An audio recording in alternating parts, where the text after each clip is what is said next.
The most dangerous decisions are made by the most desperate people. The Genovese family was desperate. Harlem's money should have been theirs. But in Harlem, there was a kingdom that Bumpy Johnson had clawed and stitched together, piece by piece. Harlem wasn't just a neighborhood, it was Bumpy's autonomous territory. Vito Genovese tried everything to get Harlem. He sent intermediaries, offered negotiations. Bumpy's answer was clear. Harlem wasn't for sale. This was his home, his domain. Every underground operation in Harlem was under his control. Not a single dollar could circulate in this market without passing through Bumpy's hands. He'd built a flawless system, fortified by loyalty. Every Italian family in the city center had wanted to take this place, and they'd all failed. Now it was Vito Genovese's turn. A few days earlier, Bumpy had ordered 3 coffins. When his wife, Mamie, asked what the coffins were for, he didn't give a clear answer. He spent the entire day at home. It was like he was expecting company. That night, his guests came while he was sleeping. 3 officers, with their guns, their badges, and the dollars they'd taken from the Italian mob. 3 cops. I guess Bumpy had ordered the right number of coffins. 2 years earlier, Vito Genovese had managed to take over the Genovese family, one of the oldest Italian Mafia families. Everything was going well for him, except for one thing: Harlem. He wanted what everyone had wanted for years, and he wanted it more than anyone. In his house, he had a whole room full of files on Bumpy Johnson. The numbers racket alone in Harlem was bringing in millions of dollars, and it should have been his. Poor folks dreaming of getting rich off 3 cents kept playing these games of chance, and those pennies turned into a massive fortune. Harlem was a big, loaded, delicious cake, but it had a stubborn owner who wouldn't share. Vito had risked everything and set out for that cake, but standing in his way was a mountain. A man who seemed to have ice running through his veins instead of blood, whose mind worked like a machine, who'd survived Dutch Schultz's war, who'd survived prison and hundreds of assassination attempts. Bumpy Johnson. Vito thought, if I can't kill this man with guns alone, I'll use badges instead. 3 officers, who'd been secretly on the Genovese payroll for years. The solution he'd found had Vito very excited. Their names were Vincent Caruso, Michael O'Brien, and Thomas Fratelli. 3 police officers who, many years ago, had put their profession and their badges up for sale and sold them to the Genovese family. Since the day they made that deal, they'd served as a shield for the family's dark operations. Missing evidence, witnesses who disappeared, it was all thanks to them. And if the Genovese family wanted to eliminate someone without leaving a trace, these 3 officers would handle it with a simple house call. Now, the target of this well-oiled system was Bumpy Johnson. It was 3 in the morning. Bumpy was asleep at home with his wife, Mamie. There were never any guards at night. Bumpy didn't want them. The cops were about to make their move. Their plan was simple, and by now, easy for them. They'd done this countless times. They'd enter the house, empty a full magazine into Bumpy and his wife as they lay sleeping. Then they'd trash the place, take the valuables, and make it look like a robbery. A black mob boss killed in his own home would certainly make for an interesting story. It'd be in the headlines and on the news for a few days, but then it'd be forgotten. The 3 of them would split the money. Easy job, easy money. But would this job really be that easy? Maybe if the target hadn't been Bumpy, it really would have been easy for them. But someone had already tipped Bumpy off about this assassination plot. Bumpy Johnson had survived for years in a world where you carried your head under your arm, not because he trusted people, but because he knew people so well. There wasn't a family in Harlem his reach hadn't touched. He treated people differently, people nobody else cared about, people others didn't even see as human. Everyone owed him a favor. Waiters, cab drivers, barbers, doormen, shoe shiners, prostitutes. He'd built good relationships with people from every walk of life. Because of this, Bumpy had eyes and ears on every corner of Harlem. He could easily find out who was breathing where and when. One of these people was a cleaning lady named Dolores. She worked at a social club in East Harlem, where some of Genovese's top men would sometimes meet. Dolores didn't speak Italian, but she was sharp. That day, 3 police officers met with one of the Genovese officials at that club. The moment the name Bumpy Johnson reached Dolores's ears, she immediately paid attention. The date December 14th was repeated several times, and she saw a fat envelope of cash being handed to these cops. After work, she took the A train straight to Harlem. She knocked on Bumpy's door and told him everything she'd heard, seen, and sensed. Bumpy thanked her. He gave her $500 and told her to spend a few weeks visiting her sister in Philadelphia. Then he went to his desk and started thinking. He understood they were coming to kill him. He would never run. He had 5 days to prepare. The next morning, Bumpy made a few phone calls. He didn't call his armed forces. He called his moral support. He called people who owed him. The furniture store owner, who'd been on the brink of bankruptcy when Bumpy helped him get his life back on track. The locksmith, whose son Bumpy had gotten out of prison and then given a job. And a few others. Then he went out. He visited a carpenter who'd been in the coffin business for years. This carpenter, named Theodore, also owed Bumpy a debt of gratitude. When his wife got cancer, Bumpy Johnson had covered all the treatment costs. When Bumpy walked in, Theodore put down his work and listened with respect. "I need 3 high-quality coffins. Pine wood, please," Bumpy said. He wanted them ready by December 14th. When Theodore got anxious and asked who died, Bumpy smiled and answered, "Nobody's dead yet." Theodore didn't ask any more questions. He immediately dropped what he was doing and got started on the order. That was the thing about Bumpy Johnson. Everyone listened when he spoke. Most of the time it wasn't out of fear. It was out of the gratitude and respect they felt for him, because he always kept his word. Over the next 4 days, Bumpy prepared his house like a general preparing a battlefield. He had the locksmith change every lock and add new bolts.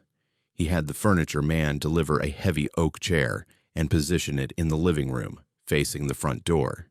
He had his electricians rig every light in the house to a single switch by that chair. He tested the setup a dozen times. Door opens, hand hits switch, lights flood. The room. He positioned mirrors in the hallways so he could see around corners. He memorized every creaking floorboard, every shadow, every angle. His wife, Mamie, watched all of this with growing worry. She'd been married to Bumpy for 9 years. She'd seen him face threats before, but she had never seen him prepare like this. On the night of December 13th, she finally asked him what was happening. Bumpy took her hands in his. "Some men are coming tomorrow night," he said. "Bad men in blue uniforms. I need you to trust me. Whatever you hear, stay in the bedroom. Don't come out." If it had been any other woman instead of Mamie, she would have panicked and not known what to do. But she looked long and hard into her husband's eyes and saw that familiar, calculated look. That meant her husband had already made the entire plan, accounted for every possibility, and taken precautions for anything that could go wrong. She'd learned a long time ago that when things were like this, she shouldn't interfere. Being Bumpy Johnson's wife required just as much strength, intelligence, and composure as being Bumpy Johnson himself. Mamie had all of it.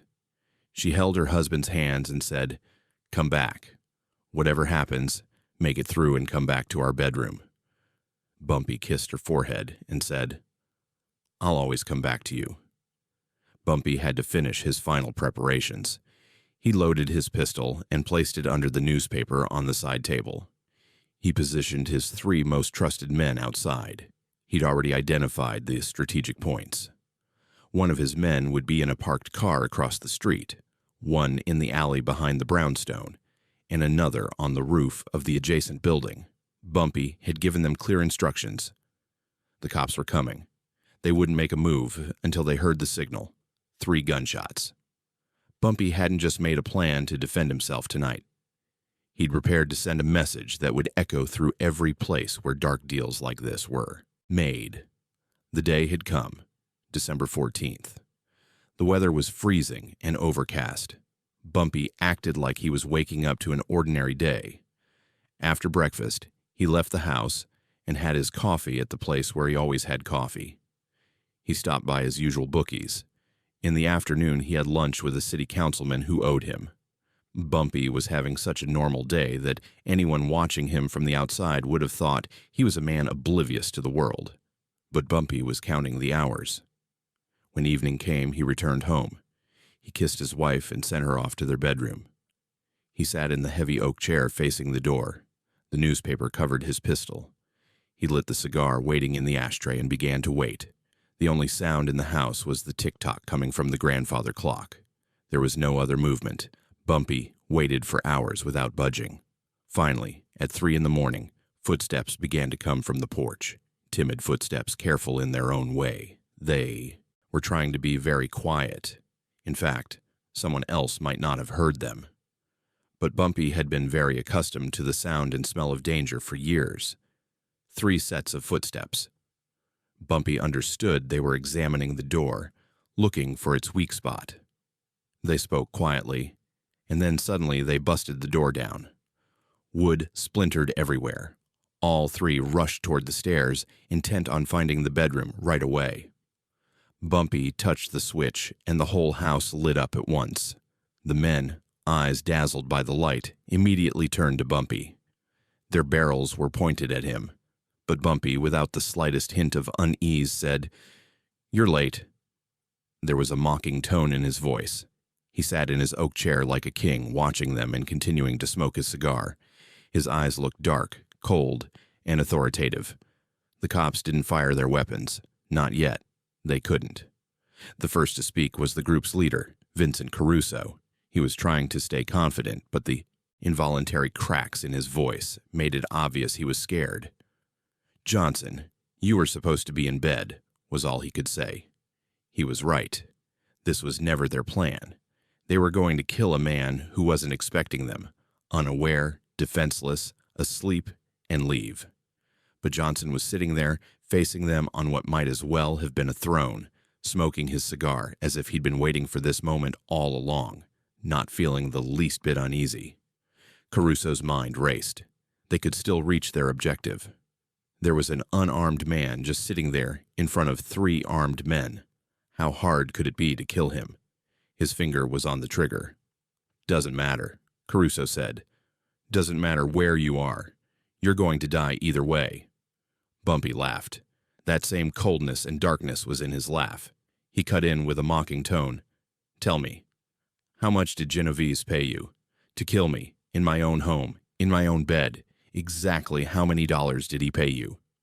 Caruso was confident this time. $10,000, he said. Bumpy laughed again. "So, about $3,300 for each of your lives," he said. "I would have paid you a lot more to stay out of my house." O'Brien was the youngest of them. He'd started sweating. He'd noticed something was off. The man in front of him wasn't about to die. He wasn't begging, wasn't even scared. It was like Bumpy Johnson had already won, like he knew things they didn't. Fratelli was thinking the same thing. He was scanning the room, looking hard at the corners and edges. O'Brien said, "Let's just shoot him already. What are we waiting for?" Fratelli backed him up. But Caruso told them to hold. No matter what, he'd done countless dirty jobs in the shadows of this profession for years. He was experienced. When things went wrong, panic always meant losing. "Who else is here?" he asked. Bumpy took another puff of his cigar. "You really want to know? Look outside," he said with a mocking smile. Fratelli slowly made his way to the window without taking his gun off Bumpy for even a second. He barely opened the corner of the curtain and looked outside. The color drained from his face. He struggled to get words out, but could only whisper. 9. No, 13. God, I can't count, Vince. I can't count. They've got guns." Caruso's jaw tightened.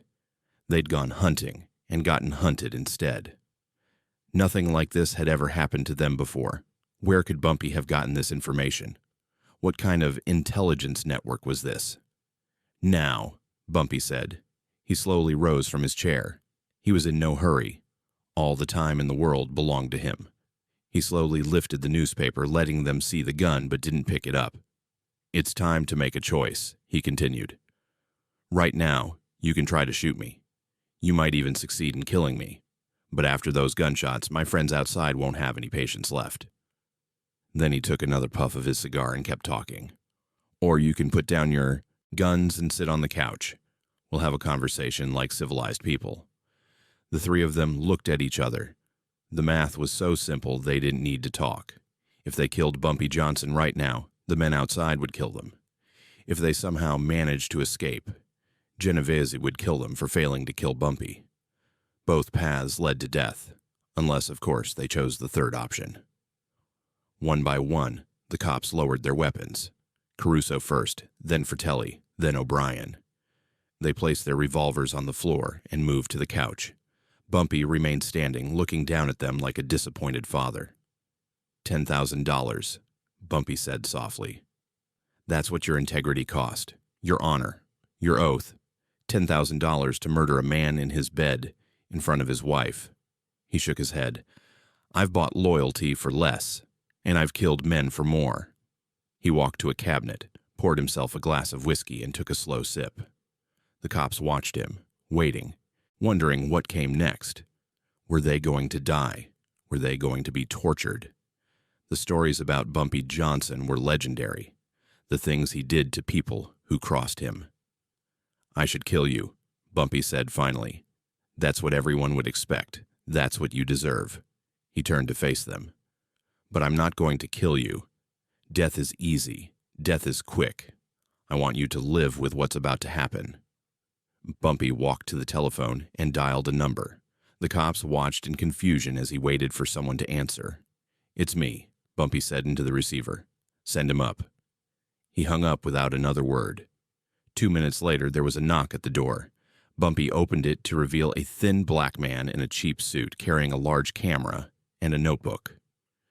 "This is Raymond," Bumpy said, gesturing to the man. "Raymond works for the Amsterdam News. That's Harlem's newspaper, in case you didn't know." The cops' faces went pale. They understood now. This was worse than death. "Raymond," Bumpy continued, "these 3 officers broke into my home tonight to rob me. I managed to subdue them and hold them until help arrived. Fortunately, I have witnesses outside who saw the whole thing." He smiled at the cops. "Raymond is going to take some pictures. Then I'm going to call your captain, the real one, not whoever's on Genovese's payroll, and we're going to have a very interesting conversation about corruption in the 28th Precinct." Caruso lunged forward. "You can't do this. Genovese will kill us." Bumpy backhanded him across the face, hard enough to knock him back onto the couch. "Genovese tried to kill me tonight," Bumpy said coldly. "Through you. So yes, he probably will kill you. But that's between you and him." He leaned down, bringing his face close to Caruso's.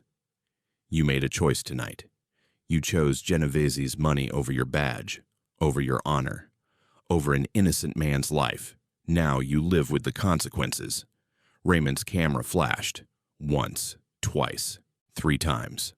The cops sat there, beaten, humiliated, their faces captured forever on film, evidence that couldn't be buried, proof that couldn't be denied. Bumpy had taken their weapons, their dignity, and their futures in one night, and he hadn't fired a single shot. By sunrise, the story would be in every newspaper in the city. By noon, the commissioner would be demanding answers. By nightfall, these 3 cops would be in handcuffs, and the Genovese family would be dealing with a scandal they never saw coming. The rest of the night moved quickly. Bumpy's men came in from outside and stood guard while Raymond finished his photographs. Bumpy made his calls. He called the precinct captain, a man named Morrison, who had somehow remained honest in a sea of corruption. He called a councilman who owed him. He called a reporter at the New York Times who was always hungry for a police corruption story. By 4 in the morning, the wheels were in motion. Captain Morrison arrived with 6 officers, real officers, men who still believed in the badge.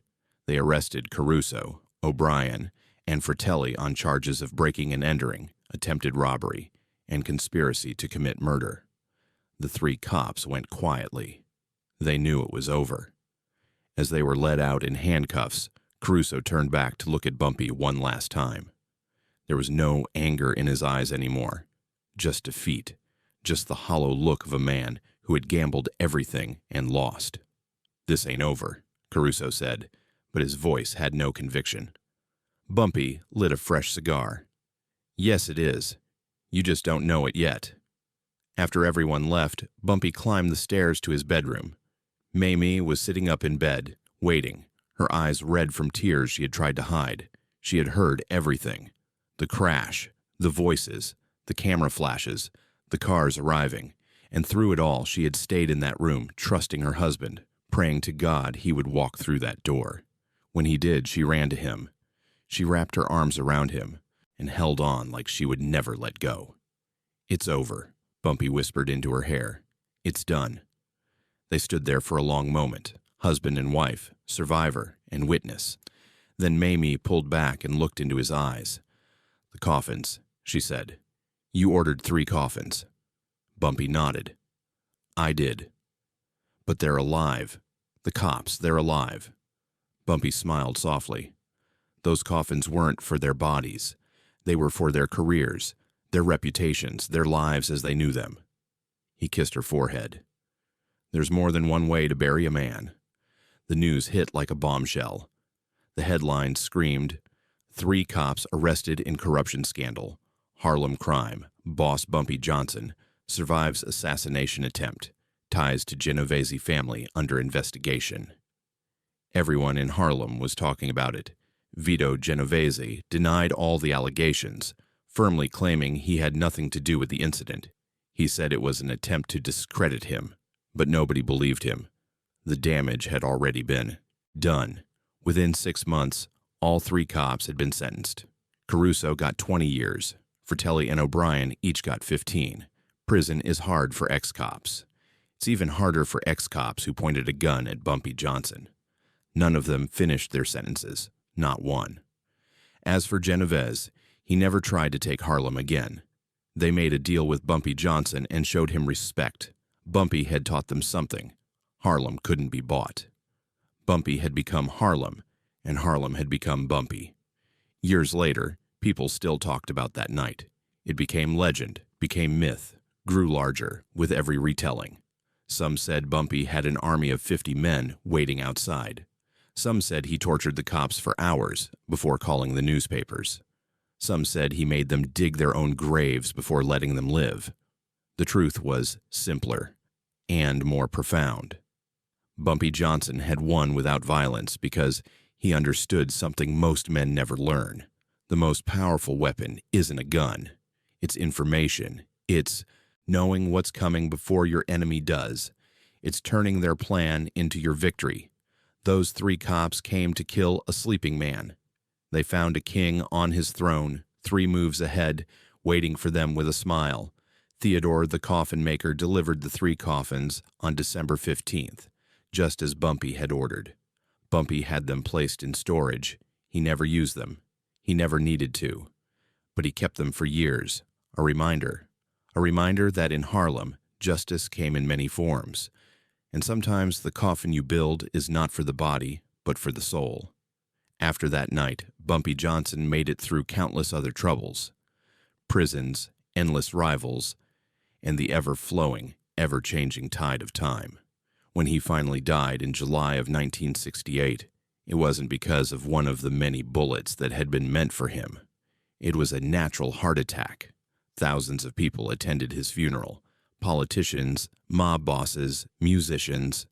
Hundreds of people whose rent he'd paid, whose children he'd put through school, whose lives he'd touched in some way, somewhere. Everyone came to say goodbye to the King of Harlem. Respect is something that's earned, and Bumpy died having earned the respect of all these people. In this story, we witnessed how Bumpy Johnson turned an assassination attempt against him into a powerful lesson. He showed us that the deadliest weapon isn't made of steel. I want to ask you a question. If you were in Bumpy's shoes, what would you have done? Would you have pulled that trigger? Or would you have looked for another way? We're waiting for your answers in the comments. If you want to keep swimming in our ocean of stories about Bumpy Johnson and hear more of his tales, don't forget to subscribe to our channel. We'll keep working hard for you.